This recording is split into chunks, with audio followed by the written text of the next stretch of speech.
সময়ের আগে যেহেতু আমরা স্টেশনে এসে গেছিলাম, তাই সবাই বলছিল একটু চা খাবে। তো চা খাওয়ার পরে আমরা চলে এসেছি আমাদের প্ল্যাটফর্মে। আর কিছুক্ষণ অপেক্ষা করার পর কিন্তু ট্রেনও এসে গেছে। আর ট্রেনকে আসতে দেখে অয়নাতে চিৎকার করে বলতে শুরু করেছে, মা ট্রেন আসছে।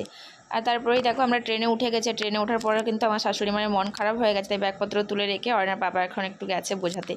এর মধ্যে ট্রেনটা ছাড়তেও শুরু করে দিয়েছি, তাই তাড়াতাড়ি করে অয়নার পাপা উঠে এসেছে ট্রেনে। আর এখনও দেখো আমার শাশুড়িও কিন্তু ওখানেই বসে আছে। আমরা যেহেতু রাত 2টোর সময় ট্রেনে উঠেছিলাম, তো ট্রেনে উঠে কিন্তু ঘুমিয়ে গেছিলাম। এটা হচ্ছে পরের দিন সকালে উঠে ব্রাশ করে এখন অয়নাকে খাইয়ে দিচ্ছি। আর ওর খাওয়ার পর এখন পেঁয়াজ শসা এইসব আমি কেটে নিচ্ছি, কারণ সকালে জলখাবারে আমরা মুড়ি খাবো। মুড়ি খাওয়ার পরে এখন অয়না ওর পাপার সাথে খেলা করছে। সকাল 11টার মধ্যে খাবারের অর্ডার নিতে চলে এসেছিলো, তো অয়নার পাপা এখন অর্ডারটা দিচ্ছে। আর এদিকে দেখো অয়না ঘুমিয়ে গেছে, তার পাশে আমিও শুয়ে আছি, কারণ ওপরের সিটে যে লোকটা আছে সে সারাদিনই ঘুমিয়ে আছে, যার কারণে আমি একটু সোজা হয়ে বসতেও পারছি না, পুরো ঘাটটা ব্যথা হয়ে গেছে।